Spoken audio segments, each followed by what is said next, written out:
شروع اللہ کے نام سے جو بڑا مہربان نہایت رحم والا ہے۔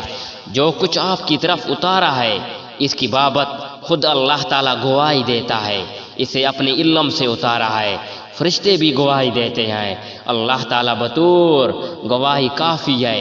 جن لوگوں نے کفر کیا، اللہ کی راہ سے اوروں کو روکا، وہ یقیناً گمراہی میں دور نکل گئے۔ جن لوگوں نے کفر کیا اور ظلم کیا انہیں اللہ تعالیٰ ہرگز نہ بخشے گا اور نہ انہیں کوئی راہ دکھائے گا پیج جہنم کی راہ کے، جس میں وہ ہمیشہ پڑے رہیں گے، اور یہ اللہ تعالیٰ بالکل آسان ہے۔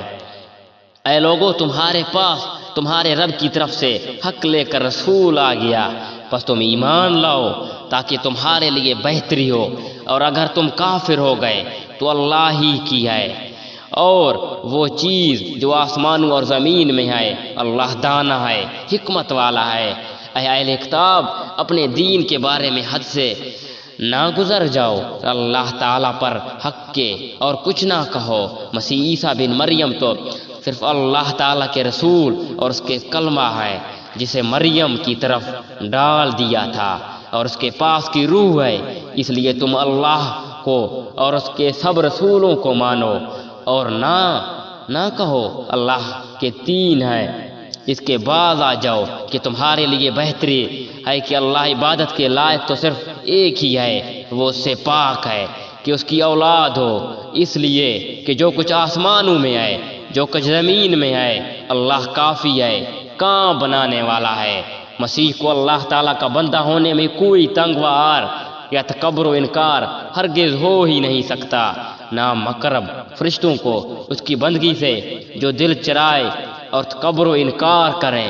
اللہ تعالیٰ ان سب کو اکٹھا اپنی طرف جمع کرے گا۔ پس جو لوگ ایمان لائے اور شائستہ اعمال کیے ان کو ان کا پورا ثواب عنایت فرمائے گا، اپنے فضل سے انہیں اور زیادہ دے گا۔ جن لوگوں نے تنگ و عار اور سرکشی کا انکار کیا انہیں المناک عذاب دے گا، اور وہ اپنے لیے سوائے اللہ کے کوئی حمایتی اور امداد کرنے والا نہ پائیں گے۔ اے لوگو، تمہارے پاس تمہارے رب کی طرف سے اور دلیل آ پہنچی، اور ہم نے تمہاری جانب واضح اور صاف نور اتار دیا ہے۔ پس جو لوگ اللہ تعالیٰ پر ایمان لائے اور اسے مضبوط پکڑ لیا، انہیں تو وہ عنقریب اپنی رحمت اور فضل میں لے گا، اور انہیں اپنی طرف کی راہ راست دکھا دے گا۔ آپ سے فتویٰ پوچھتے ہیں، آپ کہہ دیجئے کہ اللہ تعالیٰ تمہیں کلالہ کے بارے میں فتویٰ دیتا ہے۔ اگر کوئی شخص مر جائے جس کی اولاد نہ ہو اور ایک بہن ہو تو اس کے لیے چھوڑے ہوئے مال کا آدھا حصہ وہ اپنے بھائی اس بہن کا وارث ہوگا۔ اگر اس کے اولاد نہ ہو، پس اگر بہنیں دو ہوں تو انہیں کل چھوڑے ہوئے کا 2/3 ملے گا۔ اگر کہیں شخص اس ناطے کے ہیں، مرد بھی اور عورتیں بھی، مرد کے لیے حصہ ہے مثل 2 عورتوں کے۔